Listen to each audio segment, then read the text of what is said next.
What's going on, everybody? It's the Digital World Podcast, and I bring you this episode that has come up. Well, not episode, but this clip. And this is Larry Fink, the Blackrock CEO. And they're telling you at Blackrock, we are forcing behaviors. You have to force behaviors. So, what I'm going to do is, I'm going to go ahead and play the clip and let you hear it for yourself. And then afterwards, I'm going to show you a clip from way back when about how they have sold off America to these mega institutions. And when you connect the two, you're going to see exactly what I am trying to tell you. So watch closely. You now make a point of that's an investment criteria for you. Well, behaviors are going to have to change, and this is one thing we're asking companies. You have to force behaviors, and at BlackRock we are forcing behaviors. 54% of the incoming class are women.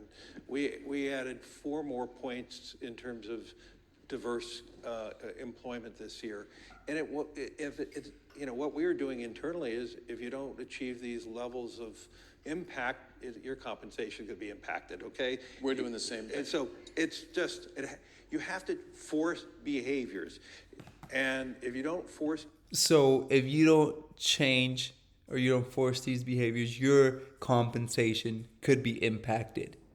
So they're threatening these companies with money. And you know, BlackRock, the vanguards of the world, etc., they own major stakes in companies.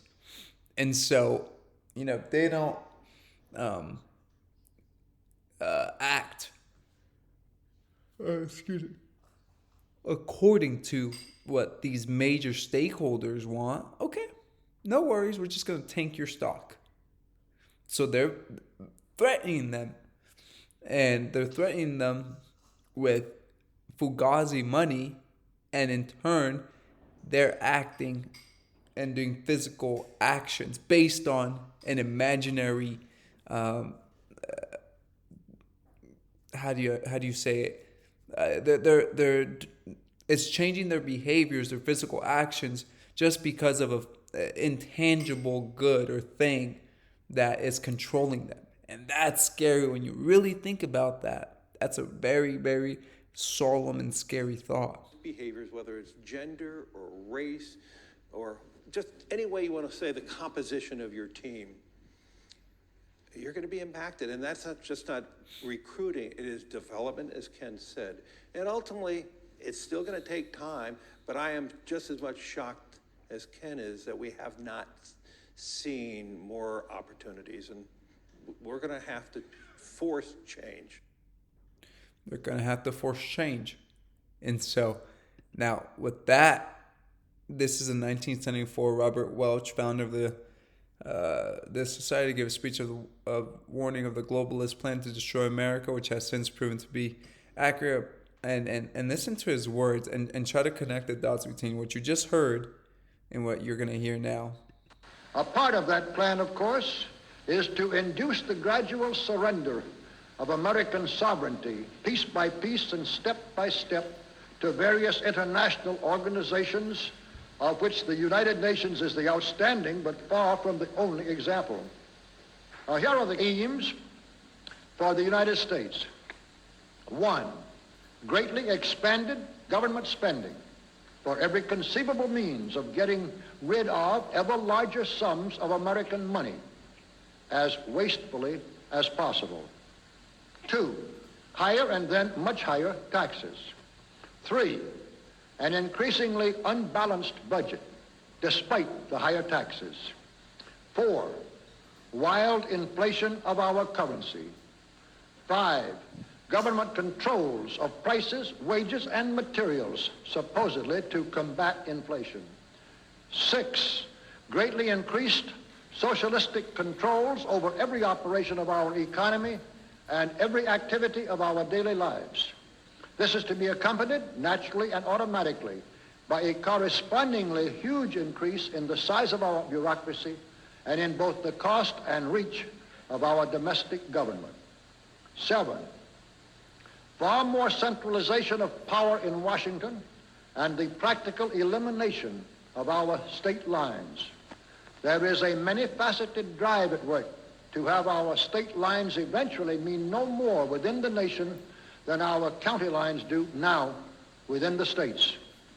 8, the steady advance of federal aid to and control over our educational system, leading to complete federalization of our public education.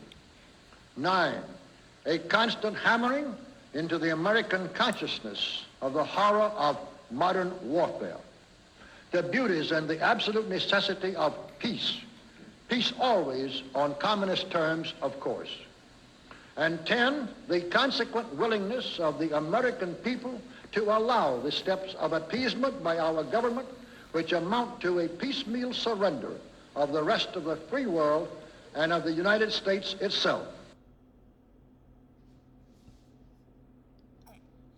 So, peace as long as under communist control, or at least under the principles.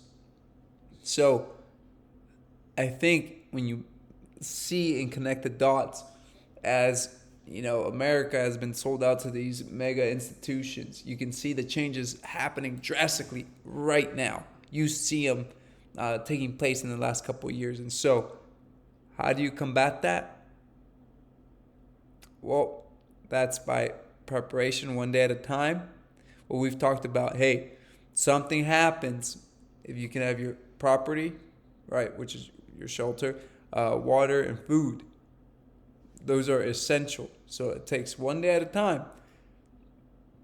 And it takes getting together with different groups of people you trust, family, friends, or whatever, and making these plans. So, anyways, thank you for watching. Like and subscribe to the channel. It's the Digital World Podcast, and I'll see you in the next episode.